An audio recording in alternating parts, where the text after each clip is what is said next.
Clubecast, onde empreendedores ouvem empreendedores.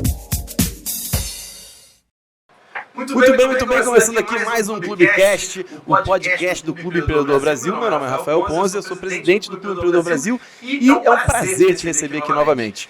Melhor do que te receber aqui é receber esse nosso convidado mais do que especial. Temos conosco aqui João Magalhães. Tudo bom, João? Tudo bem, obrigado pelo convite, é um prazer, uma honra estar aqui com vocês. A honra é nossa. O importante é o seguinte, o Clubecast é um podcast feito para a gente levar conteúdo para os empreendedores, né? Todos os empreendedores do Rio de Janeiro, do Brasil, do mundo, todos os empreendedores que estão aqui querendo saber como é que faz para funcionar as coisas, como é que são os casos de sucesso.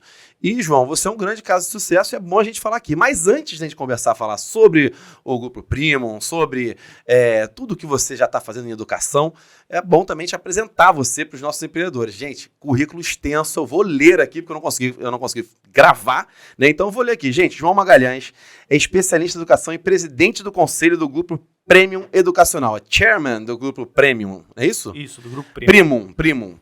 Engenheiro de produção pela Universidade Federal do Rio de Janeiro, sócio fundador e presidente do conselho, como eu falei, do Grupo Primum Educacional, maior grupo de educação continuada em saúde do país, é o maior grupo de educação continuada do país, do Brasil. De saúde, sim. De saúde, Inacreditável.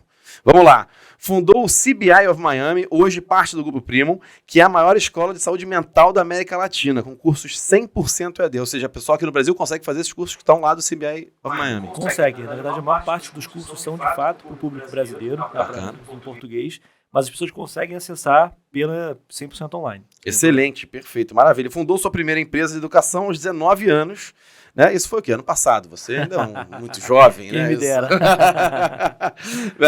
19 anos, trabalhou em aceleradoras e fundou a segunda maior escola de negócios independente do Brasil, o IEG, que eu conheço muito bem. Arrebentou, né? Coautor do livro Projeto Startup, da Ideia ao Primeiro Milhão. Tô precisando ler esse livro. Estou precisando ler esse livro, né? Não li ainda. Pela editora Bestseller. É conselheiro investidor em empresas do setor de educação. Isso é bom também, bacana. Então você é conselheiro de algumas empresas, investe também em algumas empresas. Sim, invisto em algumas empresas, sou investidor no setor de educação, conselho também no setor de educação e também em alguns outros setores, mas principalmente educação. Principalmente educação, já sabe de tudo, né? Já sabe como é que faz, sabe certinho. Isso é importante. Escolas de negócio. Sim, empresas do setor de educação. É professor e palestrante internacional em escolas de negócios, empresas e universidades, abordando temas como, obviamente, educação, empreendedorismo, liderança, comunicação e tomada de decisão, que é o que a galera sente a dor forte, né? Exatamente. Então você dá essa sacudida na galera para ela tomar decisão. Tomar decisão é difícil, né, cara? É difícil e não é algo, como a gente pode dizer, instintivo, como muitas pessoas pensam, né? Claro que você pode tomar decisão de forma instintiva, mas existe técnica para você tomar melhores decisões. É isso que a gente estuda, sim.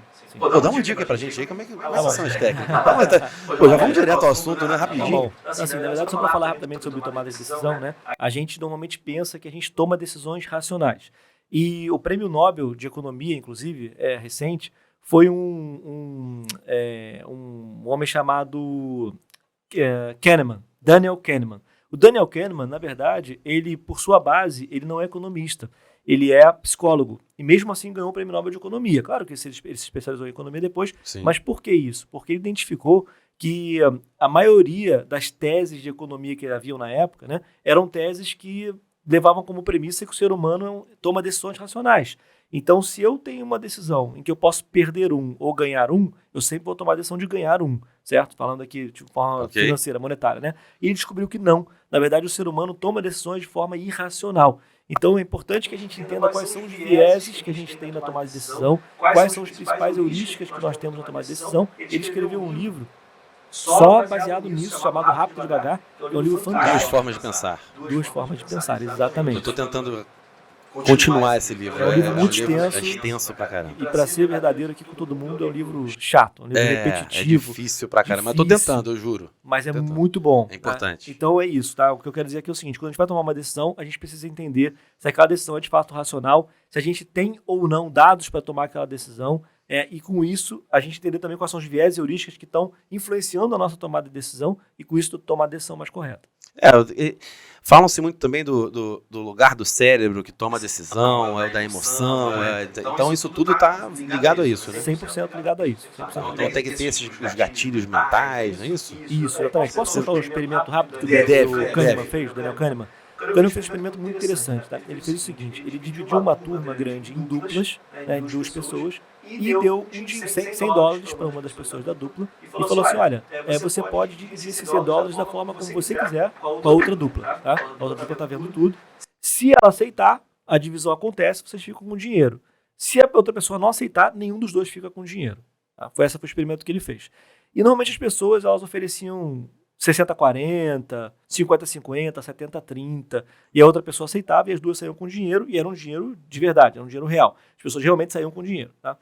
Mas quando ele oferecia, as pessoas ofereciam 98,2, então, ou seja, o A ficar com $98 e a outra pessoa, o B, ficar com $2 ou 99,1, normalmente a outra pessoa não aceitava. Falava assim, não, isso aí é injusto, eu não quero, não aceito esse dinheiro. Mas na prática, se você for pensar de forma racional, a outra pessoa deveria aceitar $2, porque ou ela vai embora com $2 ou com nada. Então, mostra, com esse foi um dos experimentos que ele fez, em que ele descobriu um senso que impacta a nossa tomada de decisão, que é o senso de justiça, né? E com esse senso a gente pode tender a tomar decisões não racionais, como as decisões dessas pessoas que poderiam receber $2 ou não receber nada. Mas como o outro ia receber 98, elas falavam assim, não, então não quero, prefiro não receber nada, e você também não, do que você cometer essa injustiça comigo.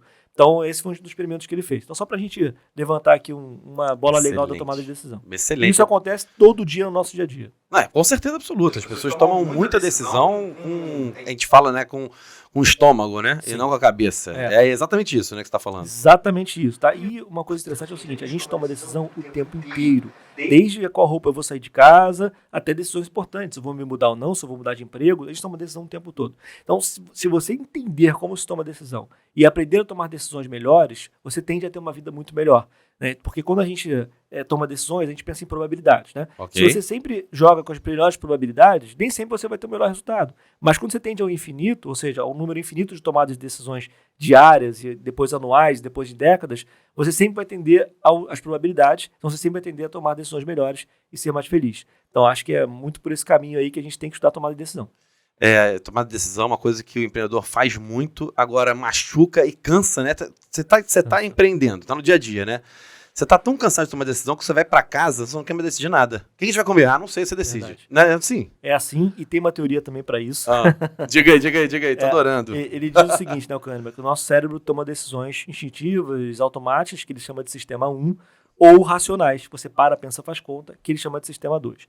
Se você usar muito o seu sistema 2 ao longo do dia, é como se fosse um tanque de combustível. No final do dia, esse tanque de combustível está mais vazio, e aí você tende a tomar decisões mais impulsivas, menos racionais, e você está cansado mesmo, né? Você não consegue tomar decisões.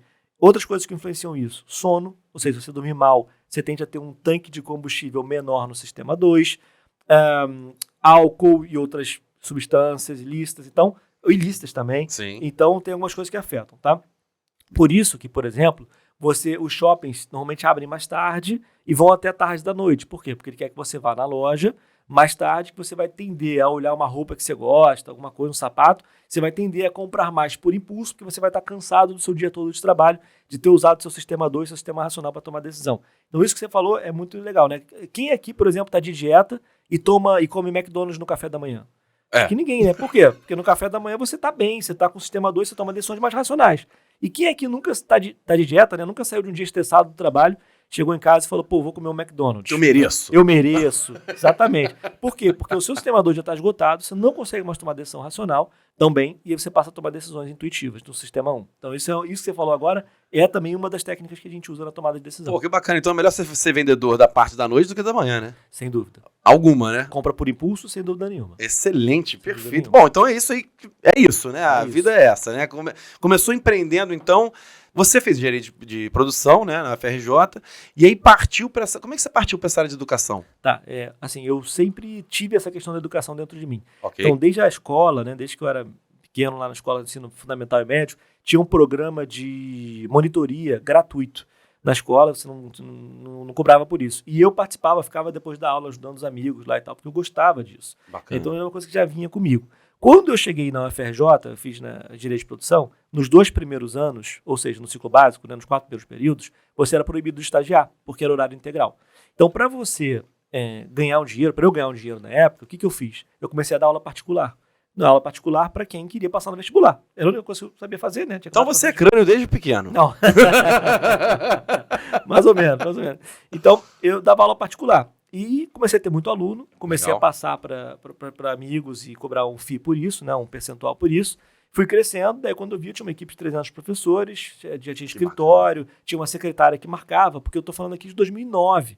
Né, eu tinha 19 anos de idade, tinha acabado de entrar na faculdade. Então, na época, em 2009, você não tinha sistema de agendamento online, você não tinha sistema de pagamento online. Né, como é que era o pagamento? O aluno colocava no envelope, o dinheiro lacrava, dava ao professor, o professor levava para o escritório. Mas aí você tinha roubo no meio do caminho, em ônibus, você tinha perda, você tinha algumas coisas. Então eu comecei assim, tá? Então fui para aula particular, fui crescendo, cresci a empresa. Só que como é aula particular, você não tem muita escala. É 1 para 1, né? Você precisa de um professor para um aluno. Eu comecei a querer ir para turmas. E eu já estava um pouquinho mais avançado na faculdade. Na verdade, eu estava terminando a faculdade. Boa. E aí foi aí que eu recebi uma proposta lá do Grupo Visage, do IAG, para abrir a escola de negócio do IAG. Que você conhece muito bem. Sim, claro. E já ainda estava estudando ainda? Já estava estudando ainda, sim. Isso foi 2000 e tal. Na verdade, eu tinha acabado de me formar. Bacana. Isso, Então foi assim que você começou na área de educação, foi já desde garoto, dando monitorias no colégio, depois partiu para a faculdade, começou a melhorar esse negócio, virou um business, e aí te chamaram para o IAG. Na verdade, eu fiz direito de produção por quê? Porque eu adoro chão de fábrica, não é por isso. Tá. É porque na época falavam que ou você tinha que fazer medicina ou engenharia de produção ou direito, exatamente. Engenharia poderiam ser várias, mas produção era a que estava mais na moda na época, né? Isso se você, falavam na época, né? Se você quiser ter dinheiro, você tem que fazer isso. Hoje eu vejo que isso é uma grande bobagem. Sim. Mas na época falavam isso, e eu era menino, tal, não sabia, não. Era mais novo, acabei fazendo engenharia de produção. Boa. Mas a verdade é que a educação sempre estava dentro de mim. Se eu voltasse no tempo hoje, talvez eu tivesse... Talvez fez alguma coisa relacionada à educação. Boa, bacana. E como eu falei aqui na sua apresentação, teve aí você fundou a CBI of Miami. Isso. Eu queria que você explicasse um pouquinho da CBI of Miami, desses cursos 100% EAD, e um pouquinho do Primum, né? Isso, da faculdade Primum. Da Primum. Então, do Grupo Primum. Do Grupo Primum. Virou um grupo porque você juntou as outras coisas que você também trabalhava, juntou tudo no Grupo Primum e entrega isso, né? Como é que funciona? Tá, como é que foi isso, né? Então, eu saí da aula particular, fui montar a escola de negócio de IAG, o negócio cresceu pra caramba, acho que você conheceu ele no método que a gente estava em 9 cidades no Brasil. Prédio lá em Botafogo, bacana pra Tinha um prédio em Botafogo, um andar no centro, um outro prédio na Barra e mais em 9 cidades do Brasil. Então já estava bastante grande ali, era um curso voltado para gestão empresarial, principalmente, para executivos, principalmente, e também quem queria ser executivo, com 3 estudantes e tal. E crescemos bastante e tal, mas eu um dia conheci o meu sócio, que é o Gustavo Teixeira, e ele veio para mim com uma ideia e falou assim, poxa, eu queria muito divulgar e democratizar o acesso a um conhecimento de qualidade para a saúde mental. Mas ele era médico, psiquiatra, ele não sabia fazer isso em educação. Boa. E aí eu pensei o seguinte, olha, isso é uma coisa que vai me trazer muito significado. O IAG já me trazia muito significado, mas você trabalhar com saúde mental e você transformar a vida de famílias é algo que faz... É um retorno quase que imediato ali para você dentro da educação. E eu acho que todo mundo que ama a educação pela transformação que ela causa nas pessoas e na sociedade. Com certeza. Então, era um negócio que ia causar uma transformação muito grande nas pessoas e na sociedade. Em 2016, quando nós abrimos o CBI, não se falava em saúde mental. Saúde mental era um tabu, né? Hoje, depois da pandemia, a gente fala de saúde mental o tempo todo. O tempo inteiro. Mas na época não se falava. Então era um tabu. E aí eu saí do IAG, eu estava muito bem lá, obviamente era diretor, tinha um cargo importante, Sim. Tinha um bom salário, etc. E eu larguei tudo, falei, olha, vou sair para poder embarcar nesse negócio. Embarcar nesse negócio, que era um negócio voltado para a saúde mental online. E em 2016, o online tinha um preconceito muito grande. Muito, imagino. Né? Então, eu lembro, na verdade. Lembra, né? Que o online não tinha qualidade, etc. Então, o que a gente fez? A gente foi contra tudo e todos, né? Então nós recebemos muitas cartas na época de diversos conselhos e tal, reclamando, e hoje os presidentes desses conselhos são nossos professores, porque viram que dá para fazer um online de qualidade. É isso aí. Principalmente pós-pandemia, mas em 2016 eles já conseguiram ver isso através do que a gente fez, da metodologia que a gente implementou. Bacana. Bom, nós começamos com o autismo na infância, depois nós fomos para saúde mental na infância, né? Depois nós fomos para saúde mental, inclusive em adulto.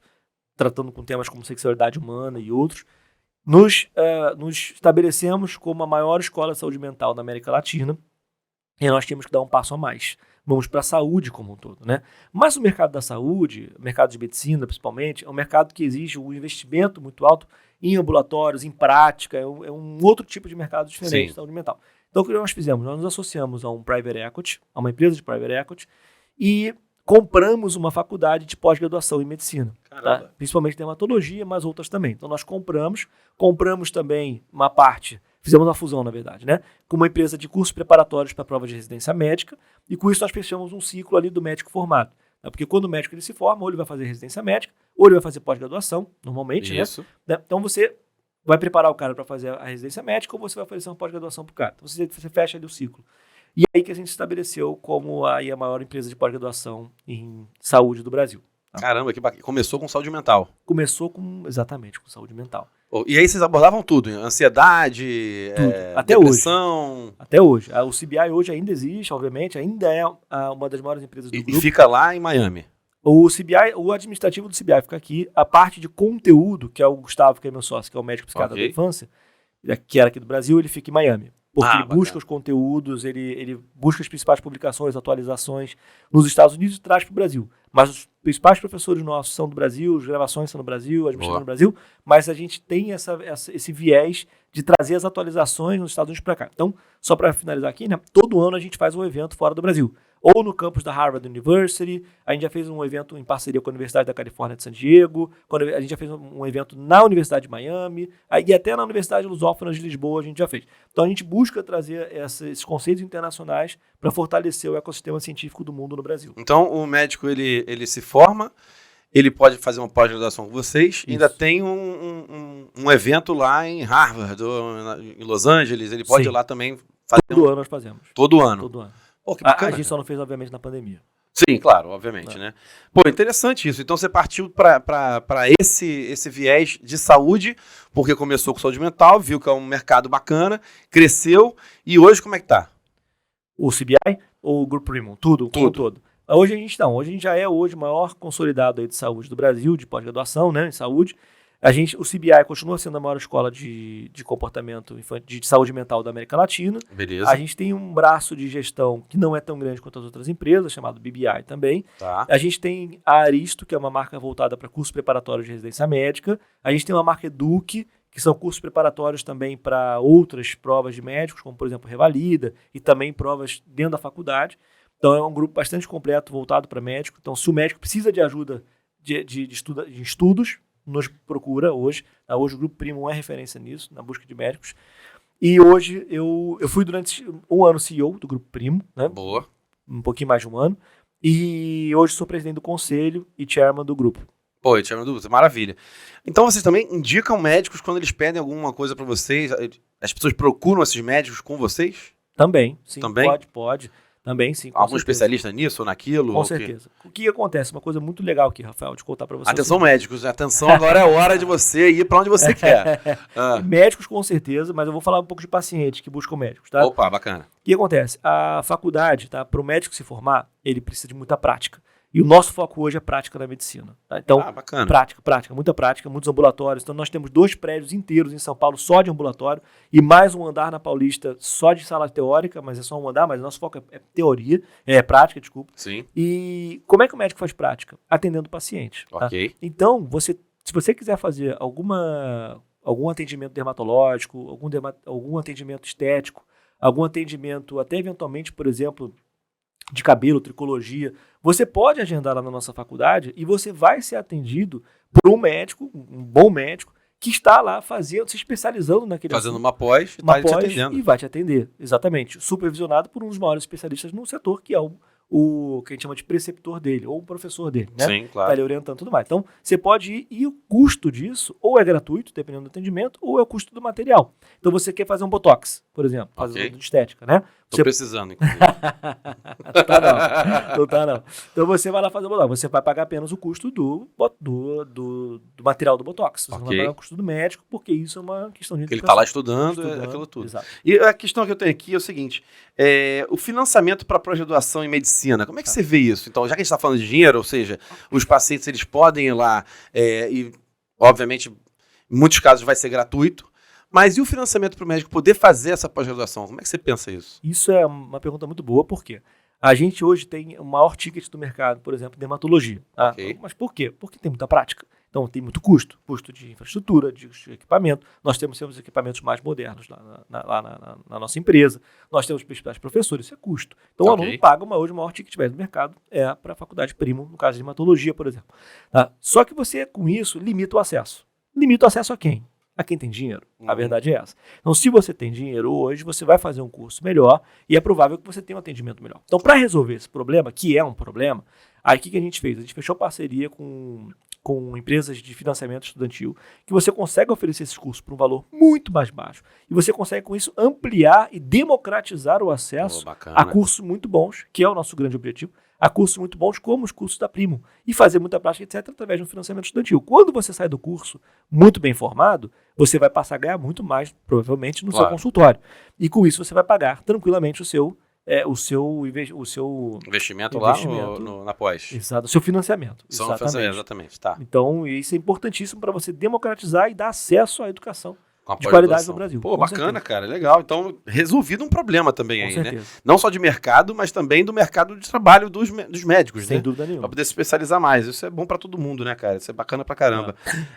Então, tá bom. A gente viu que é de extrema importância, né? E, assim, quais os cuidados que deve se ter com as inúmeras faculdades que surgem? Essa pergunta é maravilhosa. Como é que a gente tem que se cuidar porque estão surgindo faculdades em cada esquina, né? Não só de medicina, mas várias, mas de medicina também. O que você acha desse movimento? Você acha que tem que dar uma trava? Você acha que tem que... Não dá trava não, mas pelo menos qualifica melhor? O que você acha? Então, a gente aqui precisa separar o problema da faculdade de medicina das outras faculdades. Primeira coisa. Por que eu estou falando isso? A faculdade de medicina tem regras muito específicas para você abrir uma nova faculdade, que é totalmente diferente de todas as outras faculdades no Brasil. Tá? Quem hoje está regulando, inclusive, a parte de abertura de faculdade de medicina é o Mais Médicos, não é nem o MEC. Todas as outras faculdades, quem regula, quem faz a abertura, etc., é o MEC. Tá. No caso da medicina, é o Mais Médicos. Tá? E qual que é a grande questão nesse sentido?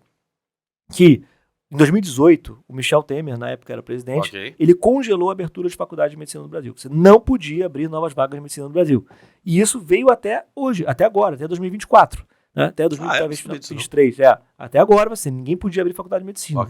Era a única faculdade que tinha essa limitação. Por quê? Justamente pelo argumento de que você estava formando muitos médicos e médicos com uma qualidade talvez inferior do que deveria. Não estariam tão qualificados. Isso era o argumento da época. Tá? Não necessariamente isso era real. Esse foi o argumento.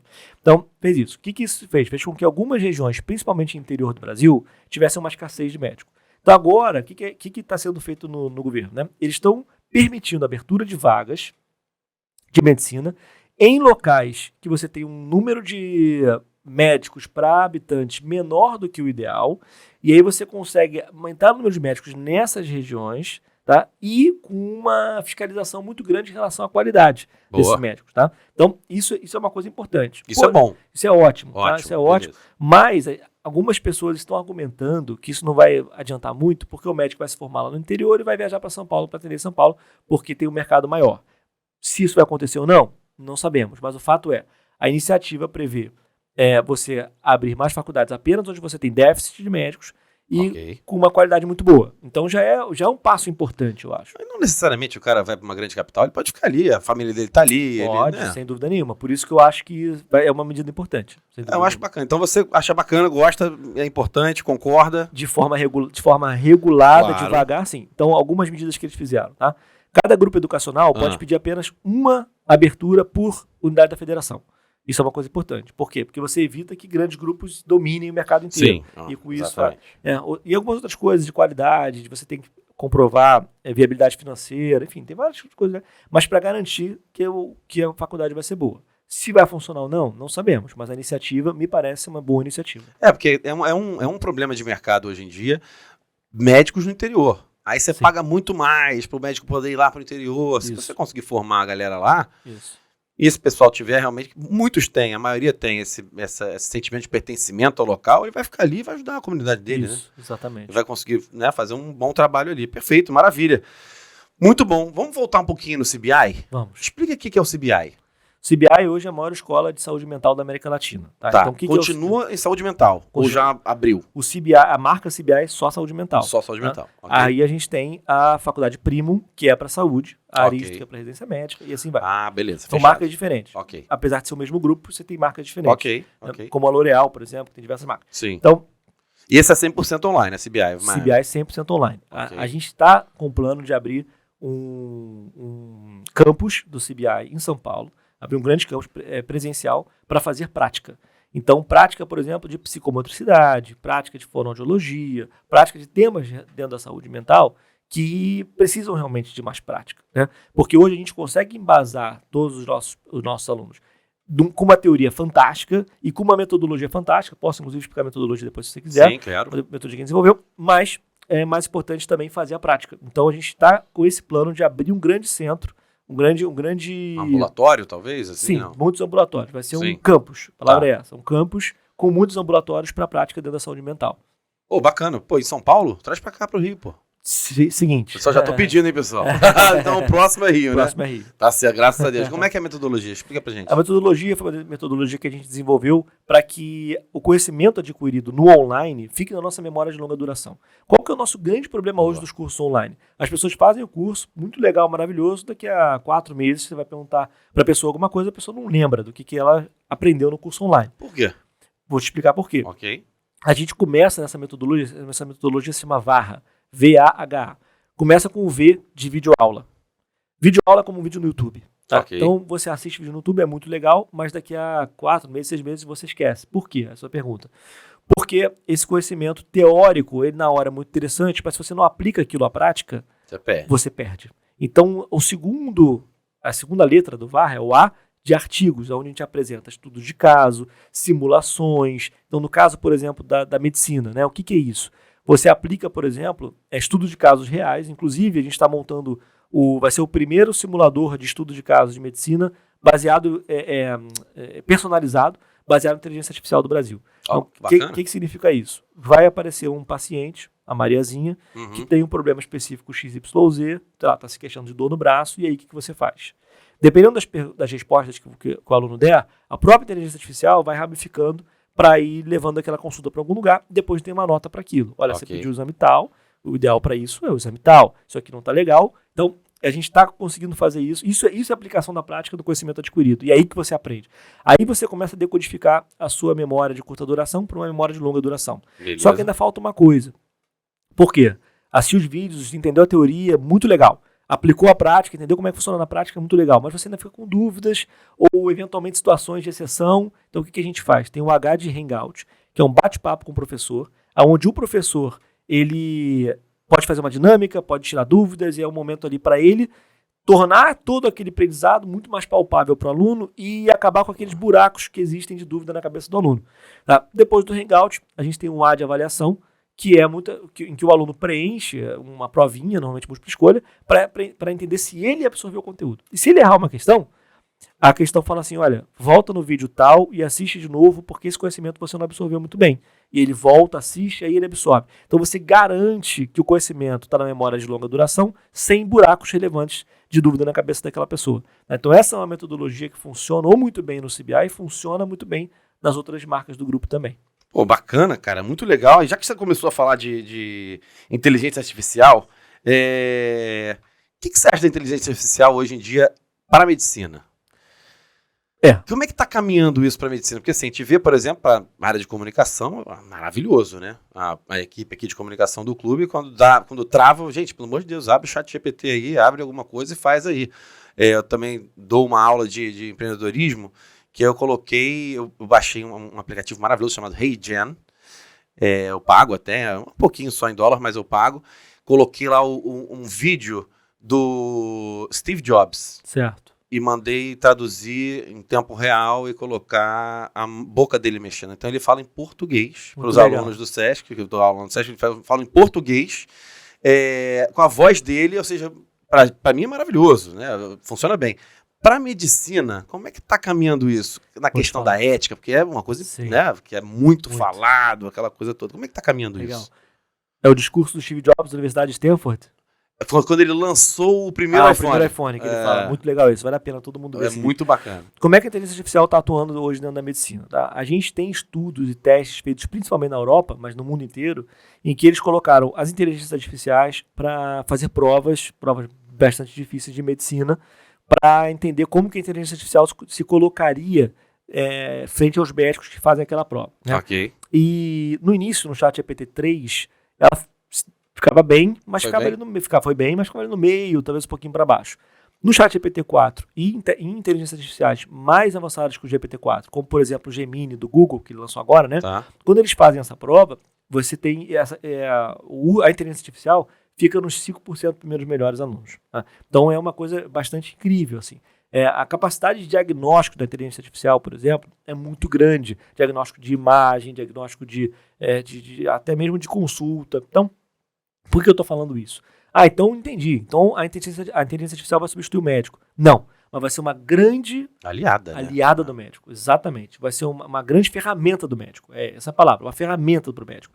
Então, claro que o médico não vai chegar escrevendo na inteligência artificial, como muita gente faz, usa a inteligência artificial como um oráculo, né? De perguntar, olha, a Mariazinha chegou aqui com dor nas costas, o que eu faço? Não vai ser assim. Mas, eventualmente, você pode, por exemplo, tirar o tempo do médico de analisar uma imagem e fazer um diagnóstico e passar o tempo desse médico para um atendimento. E a inteligência artificial olha a imagem e faz o diagnóstico. Se ela fizer bons diagnósticos, se isso for comprovado, etc, que já está acontecendo. Então, o que vai acabar acontecendo? Você vai passar o tempo do médico para algo que realmente importa, principalmente para algo humano, para algo de atendimento, que faz muita diferença, e menos para um trabalho, vamos chamar assim, de casa ou de escritório, que é um trabalho muitas vezes mais, vamos dizer, que é importante que o médico faça, mas talvez seja menos importante do que o humano ali do atendimento. Então, claro, a gente vai ter cirurgias feitas por robô. A gente já tem cirurgias feitas por robô hoje, exatamente. E inclusive cirurgias cujo pós-operatório é melhor do que se forem feitas por médicos. Exatamente. O robô Da Vinci, por exemplo, para cabeça e pescoço, próstata, câncer de próstata. Mas você tem um médico operando. Alguma vez você vai ter uma inteligência artificial operando? Eu não sei te responder essa pergunta, mas é possível que sim. Então vão substituir os médicos? Não. Esse médico vai estudar cada vez mais como melhorar. Ficar melhor, tudo vai ficar melhor, né? Tudo vai ficar melhor. Exatamente. É isso, né? Tudo vai ficar melhor. Bacana. Vou te dar um exemplo real, né? Diga. Eu sou da educação. Então sempre me perguntam assim, João, o ChatGPT ou a inteligência artificial vai substituir professor na sala de aula? Já corrige prova, já ensina, já é um tutor. É verdade. Vai substituir? Você corrige trabalho, redação, ensina a fazer... Nunca vai substituir o professor. Mas vai ser um grande aliado do professor. Então, até porque o professor acha um porre ficar corrigindo prova. Porre, exatamente. Tem 300 provas para corrigir. Pode botar ali na maquininha para corrigir. Em vez de gastar o tempo dele ensinando competências humanas para o aluno, ensinando raciocínio lógico, ensinando inclusive a como usar a inteligência artificial. Engraçado que esse papo aqui a gente pode ver o seguinte, que pode ser que a inteligência artificial consiga humanizar mais ainda os processos. Esse é o ponto. Você acha isso? Espera. Que os profissionais vão se tornar cada vez mais com competências humanas e com atribuições humanas. Porque hoje ele está mais no automático. Isso. Porque ele tem que fazer esses processos automáticos, né? Então, assim, isso passaria para uma inteligência artificial. Exatamente. E ele faria um negócio mais humano. Exatamente, é isso. Que bacana, não tinha pensado nisso. A inteligência artificial não consegue ensinar o aluno a ser empático, por exemplo. Exatamente. Não consegue. Só quem consegue é o professor. Mas muitas vezes ele gasta o tempo que ele poderia estar fazendo isso, corrigindo uma prova. Eu tenho um monte de medo de inteligência artificial, né? E eu fico agradecendo às vezes o ChatGPT da vida, os outros eu uso. Teve uma vez que eu falei assim, muito obrigado, professor. Ela não precisa me agradecer. Eu tô aqui para, sabe, tipo assim, não precisa ser polite. Eu tô aqui para isso mesmo. Eu sou uma ferramenta mesmo. Eu não tenho sentimento, não fique tranquilo. Tá certo. Mas sei lá, né? Eu trato bem, né? Vai que depois dá um problema. Mas assim, cara, bacana pra caramba, fora a brincadeira, assim, muito legal. Eu acho que... Eu tenho fé também que isso vai ser uma revolução do bem. E para humanizar ainda mais os processos, né? Então acho que isso é bem legal. Você acha que assim, a anamnese, então, pode ser uma máquina? Sim, acho que sim. Esticando um pouquinho, porque eu gosto desse assunto pra caramba. Sim. Então a pessoa chega, tem aquela primeira triagem, né? Que você vai lá na enfermeira, ela coloca ali uma técnica, ela faz a pressão, isso tudo vai ser de uma vez só. E já fala ali tudo, eu tô sentindo isso, já faz uma triagem inteira, já vai pro médico. Eu acredito que assim... Fico imaginando aqui como é que seria Não no futuro próximo. Não, sim, tudo bem. Mas claro. Sim, eu acho que um dia sim. Um dia chega lá, né? Bacana, muito legal. Mas desculpa, mesmo assim, por exemplo, mesmo na parte do diagnóstico, assim, o paciente pode falar, tô com dor no braço. Mas o médico tem que ir lá e tem que apertar e tem que ver se é realmente no braço. Exatamente onde é que é. Exato. Olha, eu não sou médico, tá? Então, eu, Sim, João, claro. não sou médico, então eu tô falando aqui, mas tô com uma dor na perna. Eventualmente é um nervo que tá irradiando da coluna. Lá em cima, lá do em ciático. Cima, o ciático. Então, assim, nem o diagnóstico consegue ser, mas certamente vai reduzir o tempo daquilo que é um procedimento do médico para passar o médico para uma parte humana, com certeza. Perfeito, maravilha. Agora é o seguinte, João, você é um empreendedor de sucesso. Estamos aqui no Clubecast. Agora eu tenho que também, né, para aproveitar um pouco desse convidado que está aqui. Cara, você começou já muito cedo. Abriu já, que realmente era uma empresa já, desde novo, atendendo, fazendo, né, educação. E aí depois já foi chamado para uma grande empresa, que se tornou ainda maior com o seu trabalho e resolveu depois girar a chave e abrir sua empresa, que hoje também é um grande sucesso. Isso. Cara, eu sei que é clichê pra caramba falar isso, não existem dicas certas, mas tem muita gente aqui que vai estar vendo, que inclusive é do Clube Empreendedor Brasil, ou que segue a gente, e está querendo investir nessa área de educação. Inclusive, a gente conhecemos muitos aqui que estão investindo nessa área de educação, que são consultores e querem começar de alguma forma na educação. Qual é tem algum... Não é pulo de gato, isso não existe, mas assim, qual é a dica que você dá? O que você passa para essa pessoa? Então, hoje... E como é que foi a sua história um pouco nisso? Foi muito difícil no início? Muito difícil. Tá? Assim, na verdade, sempre que você almeja algo grande, vai ser muito difícil você chegar lá. Porque é como no colégio, né? Assim, nem todas as disciplinas que você vai estudar, você vai gostar. Nem todos os professores que você vai assistir muitas horas por ano falando, você vai gostar, né? É uma coisa que você tem que assistir. E muitas vezes, trabalho de casa, você vai pensar, para que serve isso aqui hoje para mim? Não serve para nada, mas você eventualmente não enxerga lá na frente, mas você precisa passar por aquilo para poder conquistar um sucesso. Então, eu acho que o que a gente precisa fazer hoje, só falando rapidamente aqui, é saber que vão ter trabalhos que você não quer fazer nesse meio do caminho. Vão ter tarefas, vão ter rotinas, não adianta você achar que empreender é glamour, né? Como muitos blogueiros querem passar. Querem vender. Não é glamour. E outra coisa, você ser humilde, né, cara? Você saber que você não sabe nada. Então, assim, vamos lá, a gente está em 2024, né? Estou exatamente há 15 anos no setor de educação. Exatamente 15 anos esse ano, empreendendo e trabalhando no setor de educação. Você fala assim, João, então, beleza, vamos abrir uma empresa, você sabe tudo que precisa para abrir uma empresa, né? Eu vou falar, não sei. Não sei. Assim, eu tenho muita experiência, mas não sei. E eu acho que essa humildade é que faz com que você consiga enxergar as coisas de uma perspectiva diferente da arrogância, né? Então, né? Do ego, exatamente. Isso é uma coisa muito importante.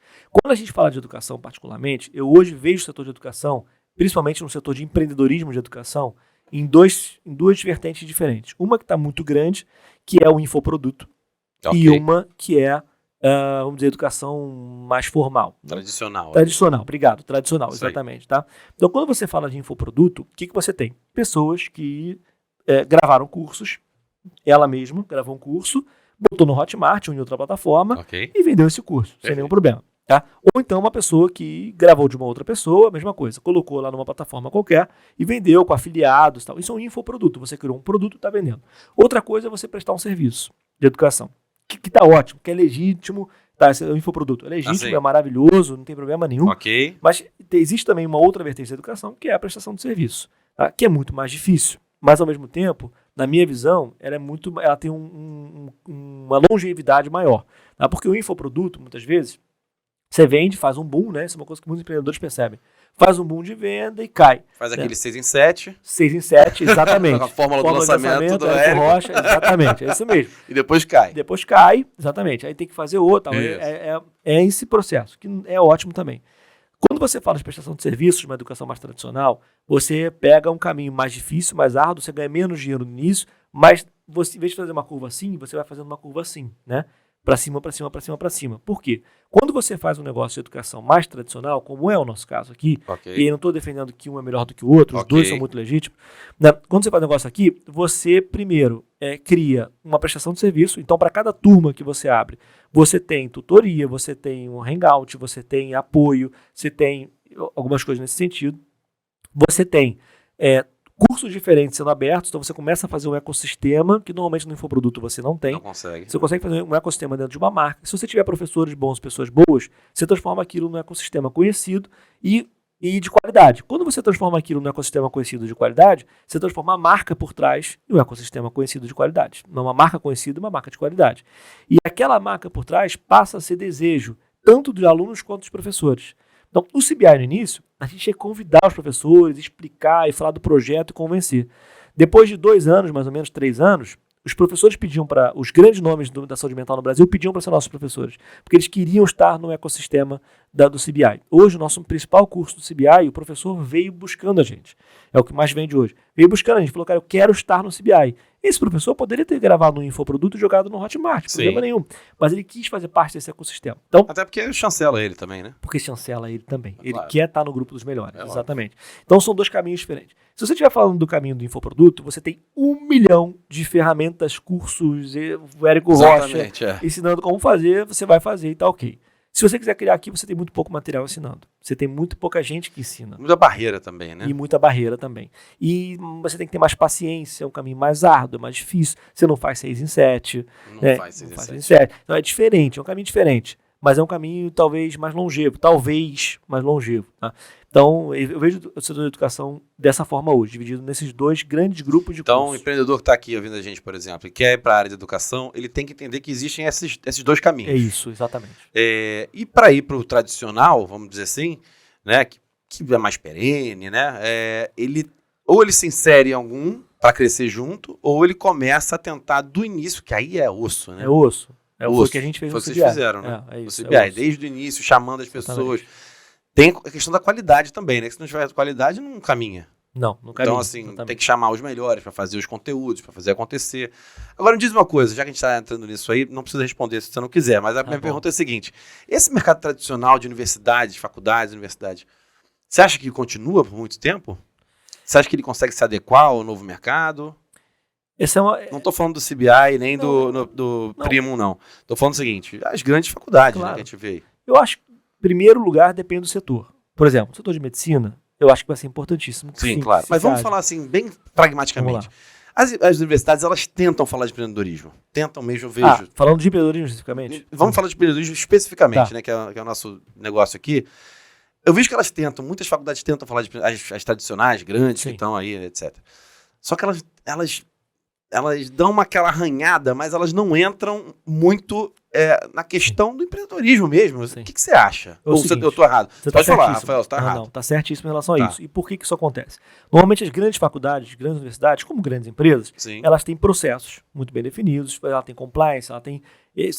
Para você criar um curso, você precisa passar por várias etapas. Para você modificar uma ementa, você precisa passar por várias aprovações. Você tem um conselho acadêmico, normalmente é assim. A faculdade, inclusive, é obrigada a ter um conselho acadêmico para aprovar. Então você tem... Ele é mais engessado e ele é mais difícil, mais lento de se fazer modificações. É proposital isso, né? Proposital. O empreendedorismo, ele é o oposto disso.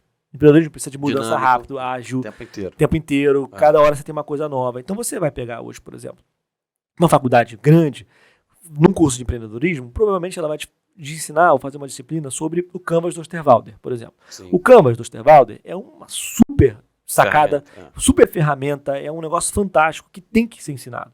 Tá? Mas... Tá falando da base mesmo, né? Da base, exatamente. Mas é uma coisa que já passou um pouco. Então é uma coisa que você precisa atualizar. Você precisa ensinar isso com outras coisas mais recentes que já aconteceram. Você precisa ensinar o Osterwalder, mas você precisa ensinar com novas ferramentas que já aparecem, com o digital. Você precisa ensinar isso junto com Notion, com Dropbox, com sei lá o quê. Exatamente. E a faculdade não dá, porque para você mudar é muito difícil. Tá? Então, você tem essa barreira, vamos dizer assim, dentro de grandes faculdades quando a gente fala de empreendedorismo. Algumas faculdades estão resolvendo isso, e grandes grupos, como por exemplo, eu posso falar de Barcas. Pode, sem problema nenhum. Por exemplo, o Grupo Eleva, de escola, de ensino fundamental e médio. Eles já conseguem... Básico. Eles, por exemplo, o que eles fizeram? Eles criaram um órgão separado, basicamente, da estrutura corporativa deles, que, se eu não me engano, se chama Live, agora não estou me lembrando o nome, acho que é Live, alguma coisa, não me lembro agora, só para empreendedorismo, para as crianças. Por quê? Porque é um órgão que tem muito mais dinâmico, mais ágil. Então você novidade surgindo, mudando. Exatamente, então você consegue. O Bob's, por exemplo, ou a Ambev, né, eles criaram, por exemplo, uma diretoria chamada Diretoria Disruptiva. Qual é o objetivo dessa diretoria? Criar negócios que vão quebrar a Ambev, por exemplo. Né, que vão quebrar a Ambev. Tá? Por quê? Porque ali eles têm que estar com Eles têm que estar olhando o mercado porque a qualquer momento você pode criar um negócio que quebra o outro. Né? Como nos Estados Unidos, por exemplo, aconteceu com a Gillette, que perdeu 30% do market share para o OneBlade, que foi uma nova marca que surgiu. Então, eles precisam estar ali se movimentando. Tá? Canibalismo de marcas dentro da mesma empresa, talvez, também. Também, exatamente, também pode acontecer. Então, por que eu estou falando isso tudo? Né? Porque sim, tá? É mais difícil um pouco, sim, da faculdade... Você acha que vai criar novas formas de fazer isso, mas você acha que a faculdade tradicional ela muda ou não? Eu acho Essa é uma que ela pergunta vai cretina mudar, que eu tô fazendo, nenhuma. mas assim, muda mesmo. Vai mudar sem dúvida nenhuma. Aí, se você me perguntar assim, mas ela vai mudar para onde, João? É a pergunta de 1 milhão. Quem acertar agora, provavelmente na frente vai ter uma vantagem, tá? Sim. Agora, certamente a inteligência artificial vai estar envolvida nisso, tá? Com certeza. Então, o que eu vejo muito hoje de mudanças das faculdades, tá? Eu vejo que grande parte da teoria vai sair da sala de aulas positiva. Então, você não vai precisar mais ir para a sala de aula, sentar e ficar assistindo o professor falando num quadro, isso aqui, porque a aula expositiva provavelmente vai ter um outro formato, já tem, na verdade, né? Mas vai passar definitivamente para um outro formato muito mais dinâmico, muito mais fácil, online, por exemplo, né? Para o formato online. E aí, síncrono, assíncrono, é uma discussão, tá? Mas vai passar para um formato diferente. Você não precisa mais pegar um trânsito em São Paulo, demorar 2 horas para chegar numa sala, para sentar, assistir um cara falando 1 hora para ir embora para casa. Mas será que esse povo tem disciplina para fazer isso tudo? Uma galera mais jovem, publicitário, fazendo uma aula... E o cara que é medicina, ele tem. Mas o publicitário, eu posso falar com claro, causa. Tem um ditado que diz, da gestão que diz o seguinte, diga-me como serei medido, que te direi o que vou fazer. Então, assim, o controle ali é importante, realmente, tá? Você controlar se a pessoa está acessando, se ela está fazendo as coisas, se ela está respondendo as questões, se é ela que está fazendo, se é o robô, ou se é alguém que está fazendo. Esse controle, ele é importante, até para manter a qualidade do negócio. Mas vou te dar um exemplo real de como funciona nos Estados Unidos. Você vai fazer um MBA na Harvard University, por exemplo, você não vai chegar nunca numa sala de aula e assistir o professor fazendo uma aula expositiva. Num quadro negro, num quadro. O que você vai ter? O professor vai te passar 10 leituras para você fazer em casa, estudos de caso para você ler, se preparar e a aula vai virar um debate. E o professor, ele consegue saber quem fez o dever de casa e quem não fez, quem leu e quem não leu. É isso aí. Ele consegue saber. E se ele perceber que alguém não leu, não precisa... Volta para casa. Porque ele está atrapalhando a sala. Exatamente. Eu fiz um curso, eu fui lá fazer um curso em Harvard de técnicas de negociação. Mandaram tudo antecipado. Eu lembro que foi meio que na correria, fui lendo no avião, fiquei lá 2 dias em Cambridge lá, né, para dormir, para esperar o curso. Li tudo realmente, foi só debate, mas foi espetacular. Espetacular, por quê? Porque você leu. Se você não tivesse lido, talvez não tivesse boiando. Você não ia conseguir nem... Também o cara que não lê, pagou uma fortuna para ir para lá e não leu, pô. Exatamente. Pois é, mas fazendo uma analogia com a faculdade no Brasil... Em vez de leitura, você pode ter online, você pode ter videoaulas explicando, você pode ter estudos de caso personalizados. Entendi. Entendeu? Essa parte de leitura de caso de Harvard pode vir pra cá. E aí, como é que você vai saber que o publicitário leu? Porque quando ele for para a sala de aula para fazer um debate, um estudo de caso, o professor identifica quem fez e quem não fez. Quem conseguiu e não conseguiu. Entendeu? Então, você tem mecanismos de controle para isso. Pô, bacana. Então, legal. Bom, vamos aqui, já arrebentamos, hein, João? Pô, obrigado mesmo, cara. Foi espetacular, sua história de sucesso é impressionante. Como é que as pessoas entram em contato? O pessoal que está aqui já na área de saúde, como é que elas conseguem entrar em contato com o Grupo Primum? Como é que elas conseguem identificar lá o CBI? Como é que... Contatos. Você tem o Instagram, né, sempre. Então tem lá Faculdade Primum, você tem CBI of Miami, você tem BBI of Chicago, que é a parte de gestão, você tem Aristo, preparatório para residenciamento, você tem o Instagram, você tem o site também, e no site você tem todos os contatos. Tá? Inclusive o WhatsApp, se você quiser entrar lá. Então você cbiofmiami.com, bbofchicago.com, você tem a Faculdade Primum também, se não me engano é primum.edu.br. Você tem Aristo, você bota no Google lá que você vai encontrar todas as marcas que você quiser. Se você é um médico que quer fazer uma pós-graduação, entenda o seguinte, eu acho que esse recado é importante. Boa. Faculdade Primum é prática. Então, se você está afim de ir para o ambulatório, botar a mão na massa, é para cá que você vem. Tá? E com qualidade, com os últimos equipamentos, etc. Se você quer só teoria e você quer muito online, não é aqui, na parte de medicina. Tá? A gente quer muita prática. Então, saiba que quando você vier, você vai ter muita prática, 3 vezes na semana, 2 vezes na semana, dia inteiro, dependendo do curso. É assim que funciona. Então, prática. E CBF Miami, se você quiser também, você que é psicólogo, terapeuta ou tem parente com transtorno de comportamento, você pode acessar nosso Instagram, tem muita coisa lá, pode acessar nosso site também, cbfmiami.com, você pode, enfim, botar no Google, vai ter bastante contato lá.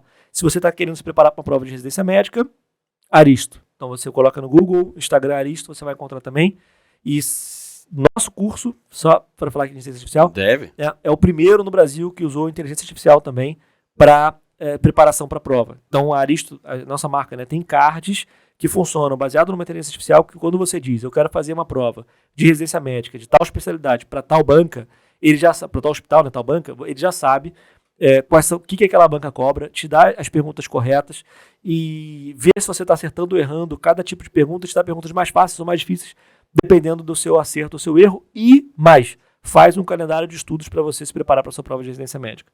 Então, preparatório para a prova de residência, Aristo também, gestão, principalmente gestão de medicina, BBI. Então, assim, tem todos os contatos aí no Google, acho que vai facilitar. Excelente, perfeito. Agora, eu posso voltar rapidinho, só um segundo, para não encerrar, que você dá aula de empreendedorismo. Sim. Né?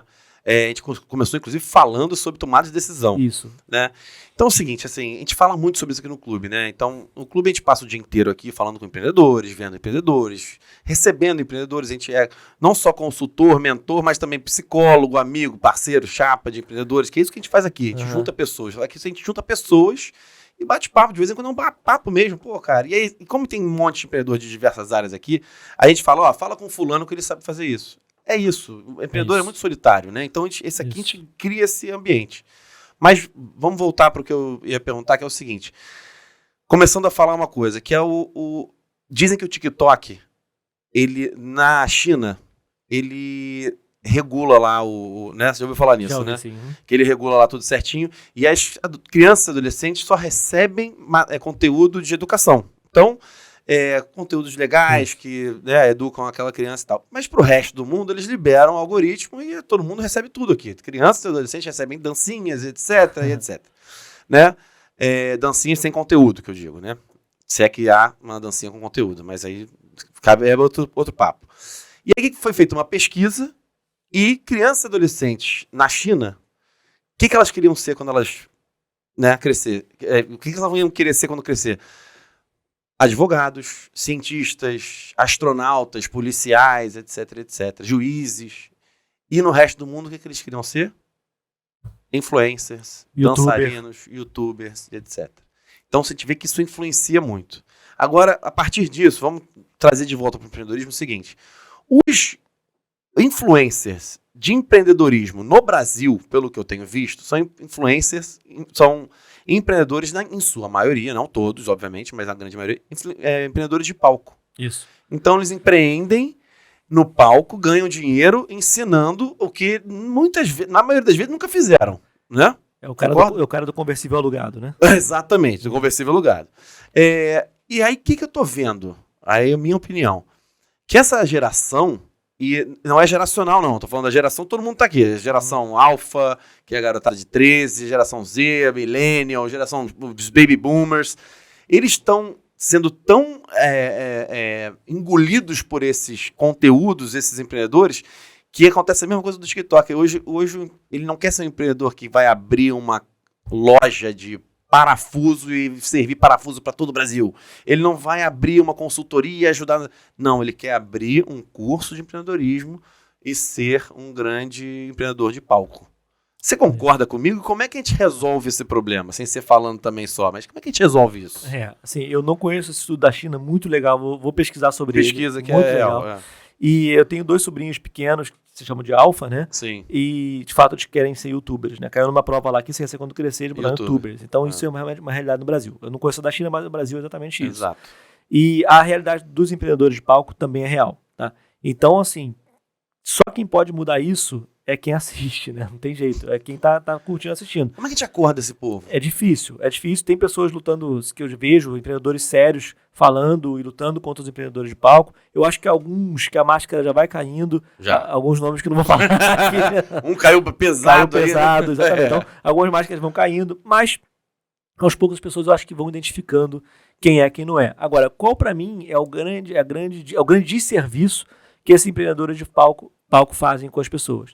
Eles passam dicas na minha visão... Que não são dicas. Não são dicas, e eles glamorizam o empreendedorismo de uma forma que cria uma expectativa de quem quer empreender errada.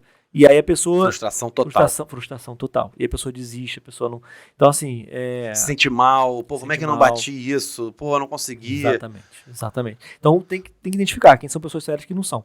Claro que quem está aqui assistindo, né? Eu, obviamente, daria essa dica para as pessoas aqui, que é, cara, ver quem é o cara antes, o que ele já fez, se de fato é um cara de mercado, se o cara já criou uma grande empresa. Perfeito. É isso. Né? Agora, quem está assistindo aqui não é, talvez, a grande... maioria, né? Vamos dizer assim, né? Não é... Aqui é um podcast que tem uma se dizem, uma capilaridade muito grande. Sim. Você atinge muita gente, né? Sim, eu estava dando uma olhada lá no YouTube e tal, você tem milhares de seguidores, você tem bastante gente. Mas, talvez essas pessoas que já assistem o canal já estão vacinadas por isso. Né? Como é que a gente faz para vacinar? Muitos aqui já são vacinados. E o resto? E o resto, exatamente. Como é que a gente faz? Essa é uma pergunta que eu não sei responder. É um debate que a gente precisa ter. Você acha que, em algum ponto, esses empreendedores de palco, eles eu acho que sim. Vamos tentar pensar pelo lado positivo de alguma forma, né? Que eu sou muito crítico. Eu tento pensar, Rafael, pensa pelo lado positivo. Meu mal, eles despertam essa vontade empreendedora, esse espírito empreendedor, essa atitude, talvez. Mas, cara, despertou, legal, foi motivacional, bacana, agora passa pra quem já fez, porque senão você vai fazer besteira. Concorda? Ou tem uma coisa legal aí, pelo menos? Que eles estão falando de empreendedorismo, não estão falando de só dancinha, talvez? Sim, com certeza. Assim, um outro ponto importante sobre as dancinhas, né? Que é também a escola e a família ensinarem a criança o que vale a pena, o que vale a pena, é bom, e restringir o acesso da criança também. Quando você fala de 13 anos, por exemplo, assim, você precisa restringir o acesso da criança. Ela ainda não tem maturidade suficiente, maturidade mesmo física no cérebro, para distinguir. Então você precisa realmente fazer isso. Agora, quando você fala da nossa geração, como você falou, né? Todas as gerações que estão aí, cara, é nossa função pular, ser crítico, né? Pular e ser crítico em relação a esses conteúdos, ao empreendedor de palco, a dancinha. Então significa que a dancinha é ruim e eu não posso ver a dancinha. Não, claro que não. Se estiver querendo só se distrair. Ver dancinha, dançar, postar no TikTok, legal, ótimo. Vai se divertir mesmo, tá aí pra isso. Agora, você passar 4 horas do seu dia, 3 horas do seu dia vendo a dancinha, não dá, entendeu? Pesado. Pesado. Então tem que saber balancear isso. Tá, perfeito, maravilha. Eu queria falar muito sobre isso porque eu vejo que, assim, as pessoas estão falando de empreendedorismo de uma forma muito glamorizada. Não sei se já ouviu falar no Prof. G. Prof. G, cara, é bacana pra caramba. Ele tem lá eu sigo ele aqui. Ele tem um podcast muito bacana e ele fala... não tem nada de ficar fazendo o que você ama, não, amigo. Você tem que fazer o que você é bom. Porque aí você vê essa geração, eu quero fazer só o que eu gosto. Eu não vou fazer isso não, porque eu não gosto disso. Eu quero fazer também home office, somente home office. Cara, não é assim, né? Você tem que fazer o que você é bom. A partir do momento que você está fazendo o que você é bom, você vai começar a gostar mais ainda do que você faz, você vai começar a ter uma remuneração bacana, você vai se apaixonar e é isso, amigo. A vida é essa, exatamente, né? Então, mandar esse recado aí. E aproveitar você aqui para te bater papo sobre isso, porque um profissional do seu calibre é importante puxar essas informações. Pessoal, estive aqui com o João Magalhães. Gente, é espetacular. Se você está pegando só agora esse podcast, volta e assiste tudo, porque é muito maneiro. Esse papo foi muito bacana. Trouxe muitas informações legais aqui pra gente. E para quem está empreendendo, foi muito importante. Para quem é da área da saúde, cara, ouve tudo de novo, que vale muito a pena. E eu acho que é por aí. Gostei muito de ter vocês aqui hoje com a gente. Se você ainda não ouviu, ouve os outros podcasts também, que estão bem bacanas. Ativa o sininho. E é isso, pessoal. João, mais uma vez, muito obrigado, hein? Muito obrigado, Rafael. Foi um prazer mais uma vez. Foi uma honra estar aqui. Agradeço muito o convite. Espero voltar aí para a gente debater sobre outros assuntos importantes aí, empreendedorismo, da sociedade como um todo. Perfeito. Um abração, pessoal. Tchau, tchau.